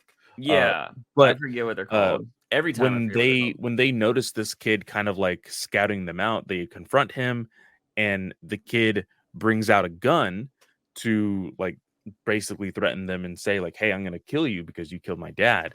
The Cthulhu Batman saves him, but Mhm. murders these three Oh, cops. Yeah. Um, interesting. we also learn that Batman is wanting to talk to Two-Face. The only thing that is kind of out of like I don't know how I feel about it yet. Two-Face has a third personality, and Ugh. instead of being cut in the middle, going vertically, he has a Two-Face going horizontally. And Yeah, I see that. this Two-Face can somehow like know things that both of them don't. And what I mean by that is like out of body experiences. So he Mhm. knows about this dangerous creature and how he has this kid now Mhm. somehow. And he wants Harvey and Two-Face to warn Batman to save this kid. Yeah, so three So face. yeah, Um, it's really weird. I am kind of over the only way to beat Batman is to be Batman kind of Yeah. thing. Like, oh, we got to create our own Batman. And it's just like, dude, just create something else. Like, granted, Cthulhu Batman could be interesting. Unfortunately, the visual of Cthulhu Batman was done in Detective over a year ago. You know what I mean? With the virus bugs or whatever. Like Batman had like, buggy legs coming out of his mouth. Um Adding a third face to Two Face is stupid. Just like It's a so bold stupid. move. Yeah, it's a bold move, Cotton. I don't think it works. It is yeah, that's dumb. That's dumb. I will say here's the thing that's really sucks for artists like this. A lot of this art looks AI, you know? Yeah. And it's unfortunate for this artist because they've probably been working on this book for a really long time. Yeah. And I look at some of these panels, I'm like, bro, this looks like AI art big time. And like I'm just really confused because this book came about only because of the fan art that they drew. Like, Yeah. do you remember that fan art that became really popular? Yeah. Like he said that like he was approached by DC because of the popularity of that. Yeah. That's crazy. I don't know. I just think a lot of it does look very AI artist. I you gotta prove you have to have a portfolio, right? I wonder with Yeah. everything being digital nowadays, um, if people get away with submitting AI art into like stuff with DC. Because like again, if you're I'm not accusing this artist of anything, by the way, but I'm just saying, like, if DC were to find you on Twitter, right? And you have a bunch of different stuff in your portfolio, some of it's real, some of it's maybe AI generated. Like, do they vet that? Like, I'm curious on how that works. Yeah. Like, or I wonder if they make you like, oh, you got to be able to do this digitally, or I don't know. Because like, there's a lot of people that don't do traditional paper, pencil and paper anymore. So Yeah. like, I'm curious on how they go about verifying that kind of shit. But anyways, we got to keep it moving here. Teen Titans, boring as fuck, in my opinion. Also, one thing that really pissed me off in this book, doesn't make any sense. So all this book is like, hey, we're hanging out with each other, except Robin's being Robin and he's actually trying to get to the bottom of a crime and shit. So he's actually Yeah. working. Everybody else is hanging out. It's basically like, let me introduce Wally's introducing Garth and what's his face, Red Arrow kid, to his family. And it's basically what your parents would do if you met your new kids, like met new kids in the house. They're like, all right, how are these kids hanging out with my kid? And Yeah. they like Garth because he's like really weird, but he's like super clean and nice and stuff. And they're like, Garth is amazing. We don't like the other kid because we think he's a bad influence because he's egotistical. Yeah. And so Roy. that's kind of, yeah, Roy's like, oh, because he buys them like a new 80-inch TV. And he's like, kind of shit like that. And they're like, we're not keeping that TV, by the way. And he's like, yeah, I thought so. And so like they just don't like Roy's attitude because he makes everything about him. And which is fair. My parents definitely had many moments where they're like, we don't want you hanging out with that boy. And so I'm like, all right. I didn't think about it in the time. I was like, that's stupid. But then a lot of those guys turned out to be shitty people. So I'm like, all right, my parents are right. All right. My parents got it. Yeah. They knew what happened. And so that was basically it. It was kind of like a sleepover kind of thing. Then you also had Bumblebee and this character that becomes the Guardian. So we get the Guardian. I never really thought the Guardian was a Teen Titan, to be honest. But It was more introduced in the I believe Jeff Johns version of Teen Titans pre New 52, and it moved it that kind of went into Young Justice. yeah. The TV show. Okay. So, just fast forwarding is Guardian gets this shield from somebody, I think, and then he's having also there's like a little Donna Troy moment in here with Robin where she went to go be in a construction derby. So she's kind of just like living life right now. She's just like, I'm a wild child. And she was like, oh yeah. And Robin was like, you don't even know how to drive. He's like, didn't need to because there's a construction derby and she won. So she beat everybody. So there was that random thing that was kind of out of place. It felt like, because I don't think we've really had like this told to us that Donna Troy is trying to experience new things or anything like that. So it's like really weird. It's a very it's supposed to be a take on what Wonder Woman experienced in New 52 about like ice cream and like all these new people and all of this stuff. It's this new it's not a new idea, but it's this idea that new lifestyle. I want to do everything that I can experience when I can. Because she's a hero and she doesn't really have time to do it. So when she does have time, she uses it all on that. And it's supposed to be a highlight on how she's just ignoring Garth. Like that's another thing here. Okay.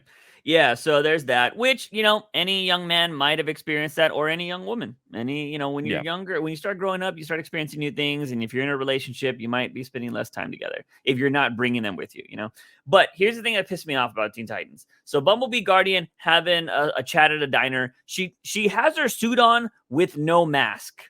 We made a big deal about the mask last time. And then car door flies through the window. So it's time to get into action. She puts her mask on. Literally by people. And I'm just like, what the fuck was that whole thing about the last issue then? About like, nobody touches my mask doesn't come off. And then it's instantly she's putting it on in front of people to fight Yeah, danger. it's very weird. I could see them, like, it might be very intentional to have somebody in that panel with her Yeah. to where, like, it becomes a thing in the future, but I think it was very odd for her to just have her suit On. on to begin Yeah. with. Yeah. Usually have a coat over it or something like that. Like, Yeah. I don't know. And then Guardian puts on his suit, so his identity's out there. And then we, I guess, get a view of this person for the first time that has been putting this team together, because he's like, the price of admission to my team is one dead Titan. And there was this guy in a red suit that looked like a red bug trying to kill Yeah. them. And then, yeah, so that story is going to be continued. I just thought it was stupid that she made this big deal about her mask in the last issue, and then she just puts her mask on in front of people. I'm like, that doesn't make that, the writing is so inconsistent there. So it is what it is. I didn't think there was anything special about that Teen Titans issue. I almost wanted to skip it myself because I didn't feel like Yeah. anything exciting was happening. And I saw something recently about like this idea that, you know, people forget that each comic issue should be its own story in its own. And I'm just like, sometimes I don't care. Sometimes I'd Yeah. rather just like, I know that like, because I saw this video recently that was talking about how a lot of people got away from like, or everybody started going to writing for the trade. I think I prefer it. I think I prefer one continuous story over 6 issues opposed to Tom King does a really good job of making each issue one thing, right? I feel like if we really pick apart Tom King's writing, not every issue does that. It probably bleeds into the next one, but for the most part, he tries to do that. But I don't know. I think sometimes when you try to do that, you get stuff like this. It's kind of boring, in my opinion. Yeah. Moving on, we got let's go through the next two because I feel like we can spend the most time on Batman and Robin. Joker, another. It's the same thing every time. Like Yeah. it's just a parent's first experience. So, what did you think about this? I enjoyed it. I thought it was funny because it's weird seeing Joker realize that humans are human. Yeah, and like I think it's also funny the experience that he's having with social media as well. Mhm. When it comes to parenting, because that's a really big topic when it comes to parenting. Um, is like, are you using your kids for a platform in a negative way? And uh it's been a highlight on, especially on TikTok recently. But here Joker sees this woman complaining on what is the equivalent of Twitter, Mhm. stating that she got harassed by people because she had her baby in her stroller on the subway. And come to find out, Joker's like, you know what, screw these people. I'm with her. I'm gonna do the exact same thing. But then he realizes, like, oh my gosh, this is me and a baby in Gotham of all Yeah. cities. This is Gotham. Like, this has me even more worried. And like, he like wears a coat. He has like a thick layer of like clothes or whatever, but he's brought every single weapon that he has at his disposal Yeah. underneath the coats, just in case anybody wants to attack him. Um, and then while he's on the subway, he's reading the post. The original post has been deleted. People were attacking her online, and like now he's like, oh crap, maybe I made a mistake. Like, people are eyeing me, and I feel so anxious and nervous. I'm just gonna get off here. He got off at the wrong stop, and he's going through a swirl of thoughts now. But one person that he thought was like kind of eyeing him to kind of harass him ends up coming up, and he's like, hey, I have a kid too. Instead of going up these giant stairs on your own, let's go ahead and carry the stroller together. I have a kid too, and I know how hard it is. And Joker's like, thank you. And he like goes up or whatever. And he ends up, I can't remember the other time he said thank you to somebody, but he ends up saying thank you twice in this Oh, book. his baby's crying in a diner, and a guy's like, "Shut that damn Oh, baby up!" yeah, And then yeah, yeah. That somebody's was the all like, second time at the very "Yeah." end. And he pulls out an Uzi on him. He's like, yeah. It's like one of those moments where like you always think of the great comeback after the fact. And so like Yeah. Joker's kind of waiting and he's like, oh, well, you think, and he like pulls out the Uzi, he's like starting to talk shit. And then you see this other random civilian like, hey, you were a baby too at once, you dumb shit. Like, why are you complaining? Like, this person's just like living his life, and having a baby is sometimes hard, blah blah blah. And the guy's like, don't worry about him. Like, you sit down and relax and eat what you can, like, because you don't have moments like this. And Joker's like, thank you, I guess. How random how I would say that twice in one day. Yeah. But yeah, I think this is just a really good slice of life, especially for parents who love Batman Mhm. and love DC as a whole. I think you can definitely relate to. This is the weirdest thing. For once in your life, you can relate to Joker. Yeah, you should see what Abby thinks of it. I think I should. I think I Get a should see what. normie's view on the idea, because I don't think Abby reads any comics, right? So No. she would be a very general audience kind of thing. Moving on to that, we have Justice Buster, which is the other manga. This is just a big fight for a majority of the book. It is just Joker helping Batman fight Killer Croc, and Joker is known like online or like in Gotham as being like, yeah, he's the best vigilante. He's great. Hey, Joker, look over here, which was very interesting. And he's like, yeah, we should join. If Joker wants to join up with Batman, Batman's like, I don't kill. Like, I'm not going to do that. He's like, look, I didn't kill. I just conform to your rules. Like, why don't we team up? And he's like, I don't need help. And so it's just Batman being very Batman-y. And Joker is very like kind of nonchalant with his jokes. He's like, you don't really look like a bat, right? Like, not when you stand like that. If you pushed out your cape more, you look more like a bat. And he's like, no, I don't do that. He's like, well, I'm just saying. And then we get more of the kid that we think is going to become Robin, like trying to fix stuff with this other character that I get the vibes is going to be bad and could also be Clock King, because he's dealing with watches. So I think that's very interesting. But yeah, there's not really much to this issue, to be honest. It was just a big fight thing and kind of seeing what Joker's going on with. And maybe Joker's Gordon. Still can't tell. They wear the same kind of outfit, and we see Gordon at the end, who we assume is Gordon, and is at where the Waynes died. So are we going to have a thing where the Joker killed the Wayne family when he's like really young or something? I don't know if that's going to be what they're going to try to go for. But we'll see what the plot twist is there. But not much out of Justice Buster, but I will say definitely worth the read if you are a fan of manga and you want to see some Batman. I will say one of the better Batman manga adaptations, in my opinion. And I really like the mask for the Joker. Yeah. Oh, yeah, for sure. Very luchador. But I would have went a little bit creepier. But I think if they're trying to portray that he's kind of a good guy, it makes sense. But let's move on to the last book we got. And that is Batman and Robin by Joshua Williamson. And this is not good, Clay. No, not at all. First of all, it's really stupid starting on page 2 because we hear, Damian's being trained as the demon head. And they're like, we got this woman who kind of gives off Shiva vibes. I don't know if that is Shiva or not, but she's just all like, you can't have any emotional attachments. He's like, oh, this bat is cute. And she kills the bat.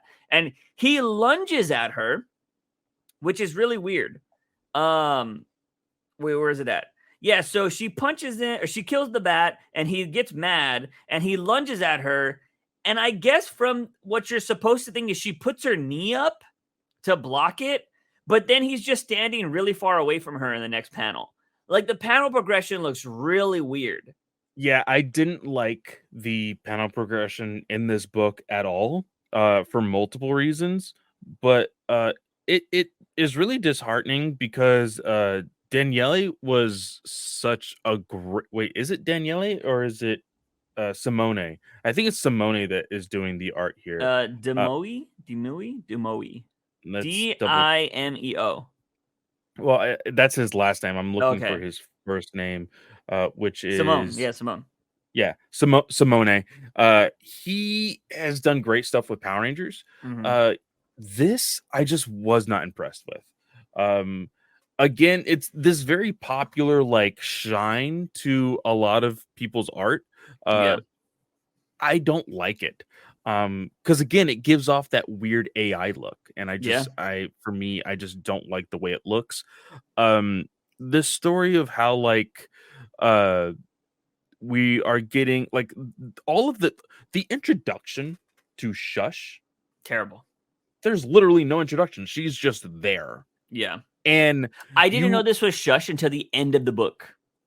well, the worst part about it is that the like her dialogue is grayed out Mm-hmm. because she talks in whispers Yeah. the entire time. And I'm just like, why? Yeah. Like there's no I To be explanation. fair, I do think that's been done before in other books to like indicate whispering. Well, I understand that. I understand. Yeah. But Okay. the gimmick of her always whispering, because Yeah. there's never a time when she's not whispering. Like Mm, that's the thing that I think is kind of stupid. yeah. Like just because your name is Shush does not mean you just have to be quiet. Like you like I understand that it's supposed to be the inspiration of Hush, which I don't think a whole lot of people are supposed to even know about Hush. Like Yeah. that's the big thing for me. But yeah, I didn't like this. I think the school thing was kind of meh with Damien. I just And want to go to this panel here where Batman uses fragrances to get the bats away from him because it's lavender and stuff. It's something his mom used to do, which is fair. And Damien's like, "Oh, you have you really?" What he says, he is like, "Oh, and you put that into a smoke bomb? I'm impressed. You truly do plan for everything." And Batman says, "I think that's the nicest thing you've ever said to me." And he is like, "You need to get back to the Brimstone, Father. Then find out Killer Croc, Orca, and Manbat, and the Terrible Trio." That's the name of that thing. Williamson doesn't know how to write Batman. yeah, Batman. Oh, I I think that's don't the nicest thing. understand the the type of like relationship he's trying to give Damien Yeah, and Bruce, because this is vastly different than literally any of the iterations that we've gotten of these two characters together. yeah. Then there's another panel of Bruce saying, "Nice work, son. You're a real wartime tactician." I'm just like, okay. And then yeah, it's just Damien's all like, oh. And then Bruce says, "Okay, doctor, then I will stay behind and see what I can find. While I do that, son, there is something I need you to do this morning, and you will need to find the challenge." And this is when he goes to school or whatever. This does not sound like Bruce Wayne or Batman or anything. It just sounds like the most generic fucking dialogue ever. Yeah. Then we have Damien going to school and he meets a bully, and the bully takes his Damian Vane comic book that he's drawing and makes fun of him. And of course, he thinks about beating the shit out of everybody in the school. But then I think I wife, would have appreciated that more than the uh because it's supposed to show like he was only thinking about it yeah, in the on the next page, and I'm just like, oh, that's kind of boring. yeah, Like, and I understand that Damien shouldn't do these things because it could oust him as Robin, of yeah, course. But it's just like there's nothing interesting about this book. The only interesting thing about this book is the panel with Batman in the shadows. That's literally the only interesting thing later on when they're yeah. in the prison Well, or in the jail cell.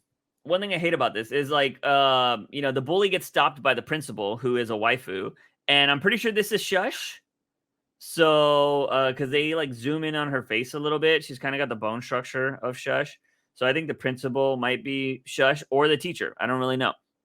But Damien disappears and he jumps out the fucking window, Clay, and becomes Robin. What is with our heroes automatically getting dressed right in front of civilians and giving away their secret identities? He literally jumps out. I thought, okay, maybe he ran out of the classroom and jumped off the roof or something like that. No, no, no. Yeah. The panel is this woman, his teacher, who was in the same room, looks out the window and there's these doves flying away. The next panel is Robin falling down from a building and there's the same doves around him. So he jumped out Yeah. of the fucking window and his car's there and he goes to go chase down the White Rabbit. And of course, Batman's there and he's like, "You're supposed to be in school." He's like, "You're supposed to be resting." And then they're hearing commotion and it ends with the Terrible Trio surrounding the White Rabbit, and Shush is there. And she's like, "Too slow." And then we have this thing. This is where I found out that this was Shush. Because at the very end, the bottom 2 panels, they try to do the like next time on Batman. It's like I hated this, by the way. Yeah. They were like, oh no, are the dynamic duo too late to save the White Rabbit? Will they learn Shush's identity? Tune in next time to see if bang. I was like, oh, that's Shush. I thought Shush was going to be a student. I thought Shush was going to be like his classmate. Yeah. Yeah, this was ridiculous. But that is it, ladies and gentlemen. We do have a hard out right now. We got to get going. Clay, not too sure if you got anything you can pimp out, but no, not this month or this week. So just look out for me on Twitch playing Marvel Snap, and that's basically it. Yeah. All right, guys, we got to go. Sorry about that. But as always, he is Fanboy Clay. I am Clay. Fanboy Clay. I am Juice Wayne. Remember, Batman is awesome.